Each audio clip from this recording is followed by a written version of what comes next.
धुंधुली लोक वार्ता रता क्रूरा प्रायशो बहुजल्पिका। लोक वार्ता में बहुत ही निपुण थी, क्रूर थी, प्रायशो बहुजल्पिका, बहुत अधिक बोलने वाली थी। शूराचा गृह कृत्येषु कृपणा कलह प्रिया। घर के काम धाम में बहुत अधिक निपुण थी और कृपण थी, बहुत अधिक कंजूस थी, कलह प्रिय थी। लड़ाई झगड़ा करना उसको बहुत पसंद था। लेकिन पति से प्रेम करती थी। क्यों पतिदेव कमा करके ले आते थे और सारा का सारा धन धुंधली को दे देते थे, इसलिए पति से प्रसन्न रहती थी, खूब सेवा करती थी।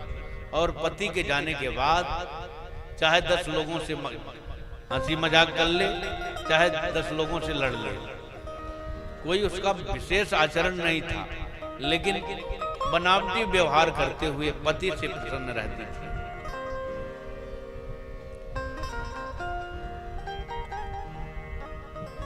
श्री आत्मदेव जी महाराज जी के जीवन में एक कमी थी, उनकी कोई संतान नहीं थी, न बेटी था न बेटा था।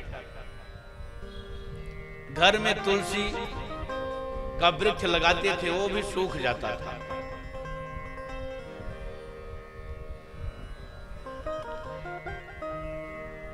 एक गाय घर में थी, वह भी बांझ हो जाती थी, बांझ थी, उसके कोई बछिया या बछड़ा नहीं था।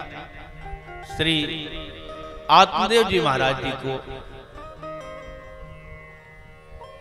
पड़ोसी लोग आकर के धीरे धीरे कहने लग गए, आत्मदेव जी मैंने सुना है जो बहुत अधिक पापी होता है ना, उसके संतान नहीं होती है।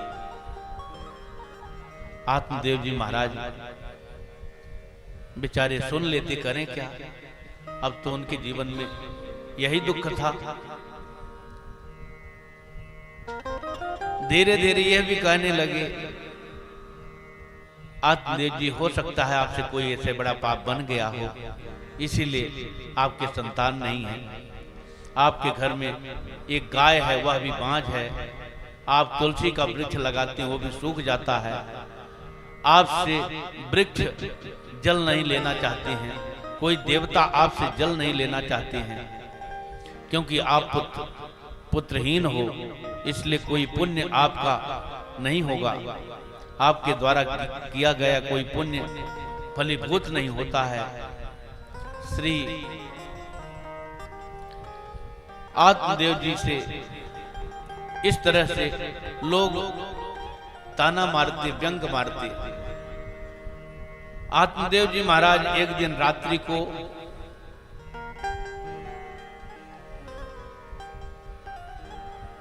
घर छोड़ करके और सीधे वन के लिए प्रस्थान किए। वन में जाकर एक जगह पर बैठ करके रो रहे थे। वहीं से एक सन्यासी जी निकले, देखा कि एक ब्राह्मण रो रहा है। पूछते हैं, कथम रोदसी विप्रत्वम काते चिंता बलीयसी बदत्वम सत्वरम मह्यम स्वस्य दुःखस्य कारणम। अरे ब्राह्मण देवता रोते क्यों हो? क्या कारण है तुम्हारे रोने का? तुमको कौन सी चिंता है? श्री आत्मदेव जी ने सारा वृत्तांत बताया कि हमारे घर में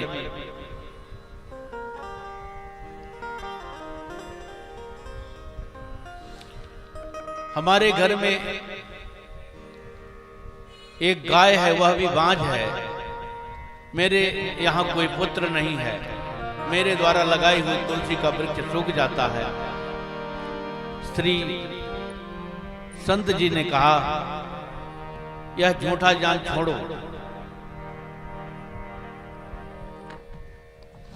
मुंचा जानम प्रजारूपम बलिष्ठो कर्मणो गति विवेकम तु समासाद्य तज संसार वासना।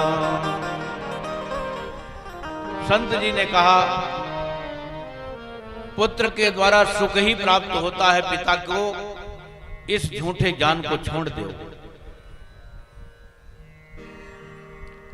अंग के बेन हुआ, वह इतना दुष्ट निकला कि उसके अत्याचारों को देख करके अंग जी को वन में जाना पड़ा। वहां जाकर के अपने शरीर को शांत किया, घर में नहीं रह पाए। राजा सगर के 60,000 पुत्र हुए, लेकिन अपने पिताजी को सुख न दे सके। जाकर के कपिल भगवान को अनाप शनाप बोले।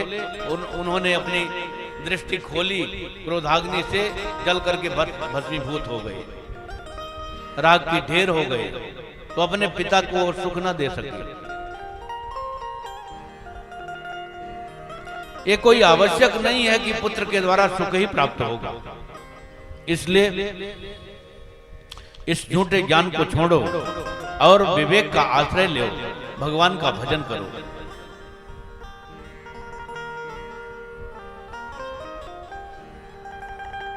श्री आत्मदेव जी महाराज कहते हैं, महाराज आपसे मैंने अपनी विपत्ति क्या निवेदन किया, आप तो इतना प्रवचन कर गए, लेकिन प्रवचन करने से मेरा मन को शांति नहीं मिलेगी, मुझे तो पुत्र चाहिए।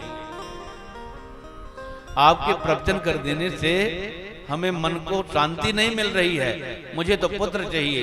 यदि पुत्र होने का वरदान प्राप्त हुआ तब तो ठीक है, नहीं तो यहीं मैं सिर पटक कर आपके सामने मर जाऊंगा। श्री सन्यासी जी ने सोचा कि कहां से बलाय आ गई, ब्रह्म हत्या और ऊपर से मोल ले लिए, इस ब्राह्मण से बात ही न करते ठीक रहता। लेकिन संत जी ने कहा घबराओ मत, ये फल ले जाओ और अपनी पत्नी को खिला देना, भगवान ने चाहा तो एक उत्तम पुत्र की प्राप्ति होगी। फल लेकर के आत्मदेव जी गए और धुंधली के हाथों में रखते हुए बताया कि इस फल को खा लेना, आपको उत्तम पुत्र की प्राप्ति होगी। धुंधली जो है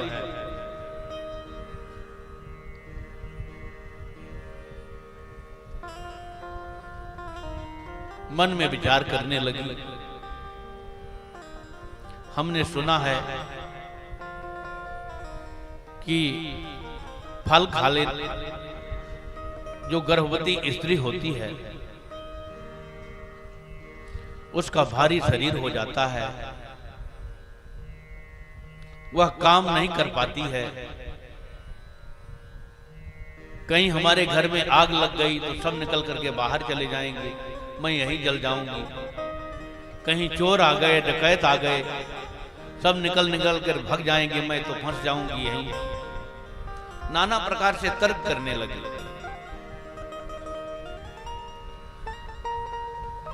फल भक्षेण गर्भस्यात् गर्भेणोदर वृद्धिता। फल भक्षण से कहीं गर्भ हो ही गया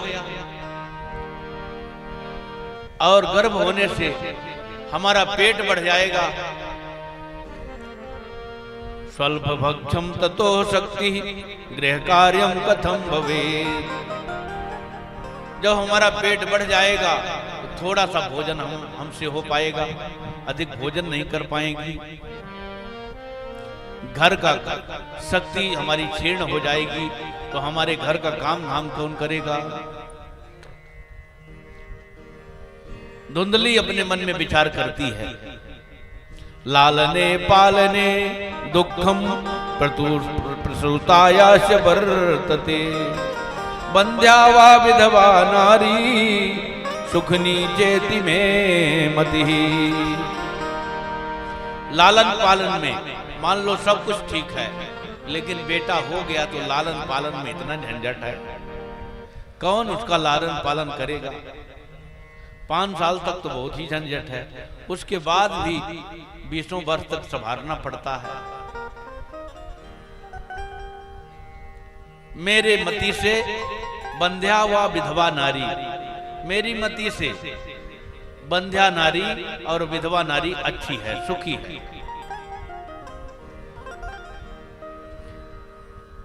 ये हम नहीं कह रहे हैं, धुंधली कह रही है, उसकी ऐसी मति है। श्री आत्मदेव जी की पत्नी धुंधली ने नाना प्रकार से कुतर्क करके, एवं कुतर्क योगेन तत्फलम नैव भक्तयेत्, पत्यापिष्टम फलम भुक्तम भुक्तुम चेति तदेरितम।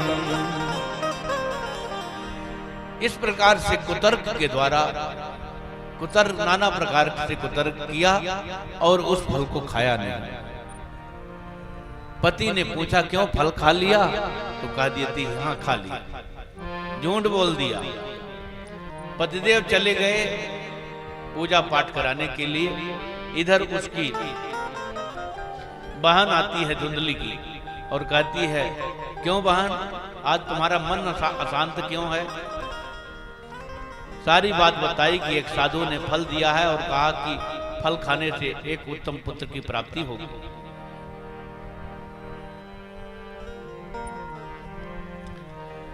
तो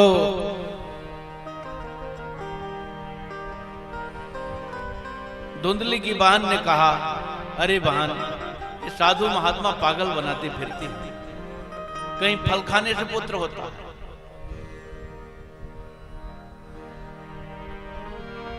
मान लो हम कहते हैं फल खाने से पुत्र होता ही है, तो इस गाय को खिलाओ ना, ये भी तो बाँझ है, ये तो होना होगा तो इसी को हो जाएगा। जहां तक पुत्र की बात है, आपके पति को पुत्र चाहिए, तो मेरे 9 पुत्र हैं, 10वां होने को संयोग बन रहा है, तो जब मेरा पुत्र होगा उसे ले आकर के मैं तुझे प्रदान कर दूंगी।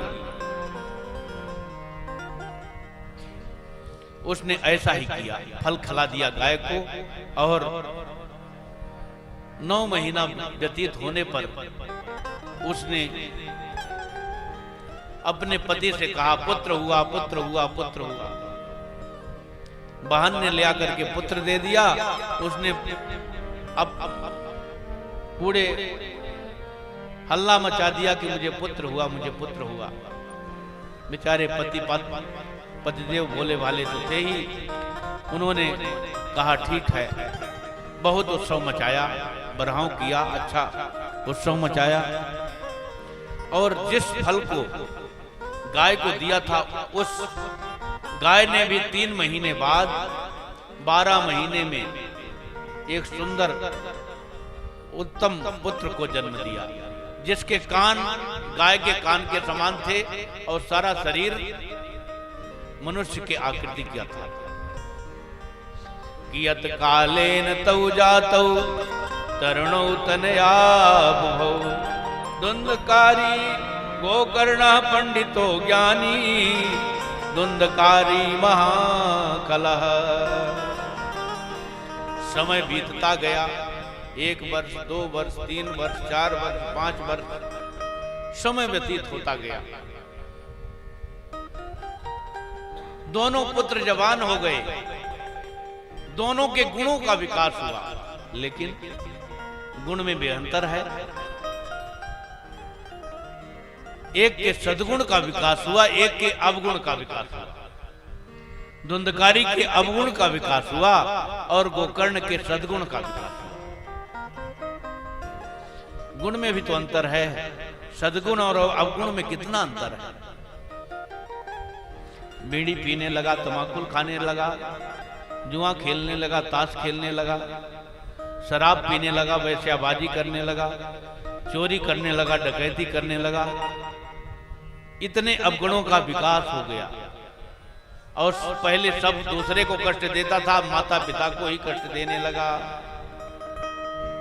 श्री गोकर्ण जी महाराज महान विद्वान हुए, धीरे धीरे दंडवत करना सीखे, फिर साधु का साथ करना सीखे, फिर पढ़ाई लिखाई सीखा, फिर विद्वान हो गए, ज्ञानी हो गए। और इधर धुंधकारी महान खल हो गया।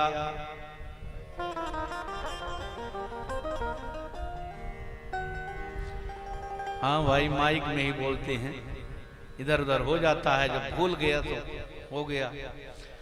तो धुंधकारी महान खल हुआ, उसके दुख से दुखी होकर के श्री आत्मदेव जी महाराज एक दिन रात्रि को घर के एक किनारे बैठ करके रो रहे थे। उसी समय श्री गोकर्ण जी महाराज उनके पास जाते हैं और कहते हैं, पिताजी क्यों रो रहे हैं, क्या बात है? श्री आत्मदेव जी से गोकर्ण जी ने पूछा, रोते क्यों हैं, क्या बात है? आत्मदेव जी ने कहा, मेरा घर जो है, मेरा घर मंदिर जैसा था पहले, अब इसने मेरे घर को नरक बना दिया है। जहाँ तहाँ शराब की बाटलें पड़ी रहती हैं, मांस के टुकड़े पड़े रहते हैं, वैश्याएं नाचती हैं। अब मेरे घर को इसने नरक बना दिया है। मैं जीऊं तो जीऊं कैसे और छोड़ूं तो छोड़ूं कैसे? इतना वैराग्य नहीं है कि इनको छोड़ करके भाग जाऊं, और ऐसा स्वभाव नहीं है कि इनके साथ जी लूं। मेरा सात्विक स्वभाव है। गोकर्ण जी महाराज ने 2 श्लोकों में बहुत सुंदर उपदेश दिया है।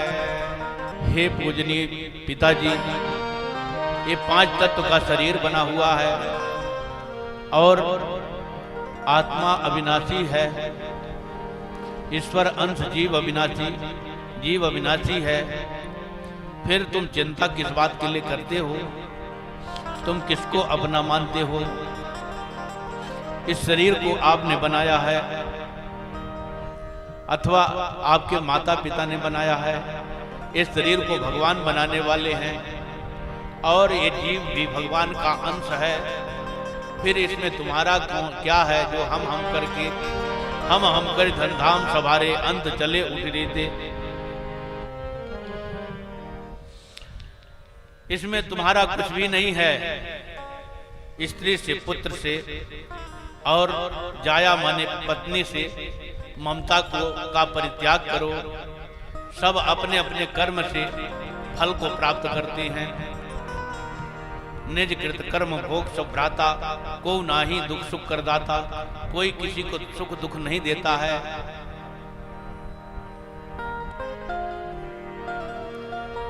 बेटा अपने कर्म से जिएगा, बेटी अपने कर्म से अच्छे जगह पर जाएगी और पत्नी अपने कर्म से सुख दुख को प्राप्त होगी। आप क्यों परेशान हैं? आप तो इस संसार को क्षणभंगुर समझ करके संतों का साथ करो। वैराग्य राग रस को भव भक्ति निकटा। इस संसार से वैराग्य लो और संतों में राग करो, आसक्ति करो, संतों से प्रेम करो, भक्ति निष्ठ बन जाओ। इधर माँ को डांट लगाता धुंधकारी, यदि तुम धन नहीं देगी तो तुम्हें लुआठा से तुम्हारी खबर लूंगा, ऐसा डांट लगाया। वह डर के मारे अंधेरे में कुएं में जाकर के गिरी और उसका भी प्राणांत हो गया। इस प्रकार से धुंधली भी चली गई। धुंधकारी अब धुंधकारी है और से गोकर्ण जी महाराज है। गोकर्ण जी महाराज ने कहा, भैया हमको यदि आज्ञा हो तो हम तीर्थ यात्रा करके आ जाएं। श्री गोकर्ण जी महाराज जी की प्रार्थना को सुन करके धुंधकारी ने कहा, बहुत अच्छा है, आप घूम आइए। अब धुंधकारी जो है अकेला हो गया। तीर्थ यात्रा के बहाने गोकर्ण जी महाराज चले गए, माता पिता पहले ही चले गए। अब अकेला पूरा उसका साम्राज्य है। अब जैसा चाहता है वैसा काम करता है। 5 वैश्याएं जो है वैश्याओं को रख लिया है। खूब चोरी करता है, डकैती डालता है। एक आध बार पकड़ भी गया है चोरी डकैती में। वैश्याओं ने सोचा कि कहीं राजा को पता चल गया तो इसके साथ हम भी जेल की रोटी खाएंगी, इससे अच्छा धन खूब अब हो गया है, धन को हम लोग अपने हाथ में लें, इसको मार करके 9 2 11 हो। और ऐसा ही किया, सोते हुए धुंधकारी को खाट से बांध दिया और जलता हुआ अंगारा उसके मुख में ठोस ठोस करके उसका प्राणांत कर दिया और धन लेकर के 9 2 11 हुआ। इधर धुंधकारी विशाल प्रेत बन करके आत्मदेव जी महाराज जी के भवन में निवास कर रहा है। श्री गोकर्ण जी महाराज जी को तीर्थ यात्रा काल में ही पता चल गया कि हमारा भाई धुंधकारी भी मारा गया वैश्याओं के द्वारा। उसने जा करके गया में माता पिता का और धुंधकारी का गया श्राद्ध किया है। एक बार उनके मन में आया चल करके देखूं घर की स्थिति क्या है, और वहां से चल करके उत्तम नगर आए। श्री आत्मदेव जी महाराज जी का भवन खंडहर हो गया है, कोई देख रेख करने वाला ना हो तो घर खंडहर तो हो ही जाता है। जहां झाड़ू लगाने वाला कोई ना हो तो घर तो धीरे धीरे करके गिरने लगता है, खंडहर हो जाता है। एक किनारे उन्होंने झाड़ू लगा करके जल सींच करके आसन लगा करके रात भर मस्ती से भजन करने लग गए। भजन करते समय धुंधकारी जो है नाना प्रकार का भेष धारण कर करके उनको डराता है। शकिन में सह शकिद्धस्ति शकिष्यमयी शोभवत शकृत इंद्र शकृत चाग्नि पुनश्च पुरुषो भवत। कभी वह भेड़ बन जाता है, कभी वह हाथी बन जाता है, कभी वह भैंसा बन जाता है, कभी वह इंद्र बन जाता है, कभी वह अग्नि बन जाता है, फिर से वह मानव बन जाता है। नाना प्रकार का रूप धारण करके श्री गोकर्ण जी महाराज जी को डराता है। गोकर्ण जी महाराज ने कहा, भुवनेश्वर कालम कर काला, हम उनके दास हैं जो काल के भी काल हैं। अरे दुष्ट, तू मुझे क्या डरा रहा है? तुम कौन हो बताओ? हाथ जोड़ करके खड़ा हो गया। उनकी बात सुनकर के चेतना आई और हाथ जोड़ करके खड़ा हो गया। श्री गोकर्ण जी महाराज ने मंत्र से अभिवादन करके छिटा दिया है। जल पड़ा, उनके हाथ का स्पर्श किया हुआ जल पड़ा। वह बोल पड़ा, अहम भ्राता त्वदीयोस्मि धुंधकारीति नामतः स्वकीयेनैव दोषेण ब्रह्मत्वं नासितं मया। हे भैया, मैं आपका बड़ा भाई धुंधकारी हूँ। मैं अपने दोष के कारण ब्रह्मत्व को नाश दिया। ब्राह्मण था और ब्राह्मण कर्म को न करके शूद्र जैसा कर्म किया और ब्रह्म राक्षस बन करके अब प्रकट हो गया हूँ। हे भाई, आप मेरा उद्धार कैसे हो? आप कृपा करके कोई उपाय बताओ। श्री गोकर्ण जी महाराज कहते हैं, मैं तो गया श्राद्ध करके आया, तुम्हारा उद्धार अभी तक नहीं हुआ। धुंधकारी कहता है, गया श्राद्ध सतेनापि मुक्तिर्मेना भविष्यति। एक गया श्राद्ध नहीं, 100 बार गया श्राद्ध हो जाए तो भी मेरे जैसे पक्का पापी का उद्धार होने वाला नहीं है। श्री गोकर्ण जी महाराज कहते हैं, फिर तुम्हारा उद्धार कैसे होगा? भगवान, मैं क्या जानूं, मैं तो पाप करना जाना। अब उद्धार के विषय में तो आप समझें कि मेरा उद्धार कैसे होगा। श्री गोकर्ण जी महाराज जो है कहते हैं, चिंता मत करो भाई, तुम्हारा उद्धार अवश्य करके मैं करूंगा। समस्त गांव वासियों को बुलाते हैं और विचार करते हैं, लेकिन कोई भी उपाय नहीं बता पाता है। तो श्री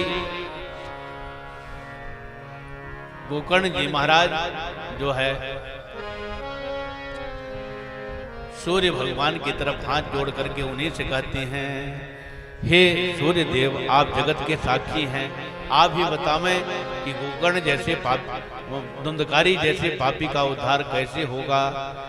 श्री सूर्य देव कहते हैं, श्रीमद् भागवतान मुक्ति ही सप्ताह हम वाचनम करो।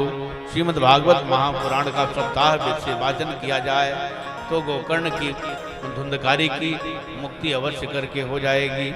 और श्री गोकर्ण जी महाराज ने ऐसा ही किया। सुंदर 7 गांठ का एक बांस गाड़ दिया और एक एक दिन की कथा का विश्राम होने पर एक एक गांठ उसकी फूटती गई। 7 दिन की कथा पूर्ण होने पर सप्त ग्रंथि का विभेदन करके श्री धुंधकारी श्री गोकर्ण जी महाराज जी के कृपा से धुंधकारी का उद्धार हो गया। वह भगवान का पार्षद बनकर के प्रकट हो गया। बोलिए भक्तवत्सल भगवान की जय। श्रीमद् भागवत महापुराण की जय। श्री गोकर्ण जी महाराज की जय। श्री गोकर्ण जी महाराज की कृपा से धन्या भागवती वार्ता प्रेत पीड़ा विनाशिनी। धन्य है भागवत की कथा जो प्रेत पीड़ा का विनाश करने वाली है। गोकर्ण जी ने भगवान के पार्षदों से पूछा। भगवान के पार्षद विमान लेकर के आए और धुंधकारी को बैठा करके लेकर के जाने लगे।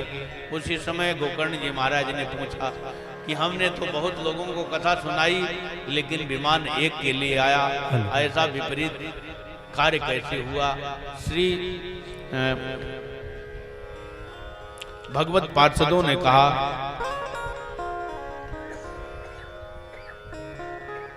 कि जिस प्रकार से निराहार रह करके धुंधकारी ने अपने कल्याण की कामना को सजोए हुए 7 दिन तक व्रत रख करके कथा सुनी है, उस तरह से कोई भी जो है ध्यान लगाकर के कथा नहीं सुना, इसलिए जो है सबकी मुक्ति नहीं हुई। ध्यान लगाकर कथा जो सुनता है, ध्यान लगाकर कथा सुने और उसके अनुसार अपने जीवन को ढालने का प्रयास करे, भगवत कृपा का आश्रय ले, वही वास्तव में मुक्ति का अधिकारी होता है। तो श्री गोकर्ण जी महाराज ने फिर से श्रावण के महीने में कथा का आयोजन किया है और ऐसी कथा कही, सब ने बड़े प्रेम से ध्यान से कथा सुनी और सबका उद्धार हो गया। बोलिए श्री गोकर्ण जी महाराज की जय। जैसे अयोध्या वासियों को श्री राम जी महाराज अपने पुष्पक विमान में बैठा करके साकेत धाम के लिए ले गए थे, उसी प्रकार से श्री गोकर्ण जी महाराज समस्त अपने ग्राम वासियों को पुष्पक विमान में बैठा करके अब भगवत पार्षदों के साथ भगवत धाम के लिए प्रस्थान किया।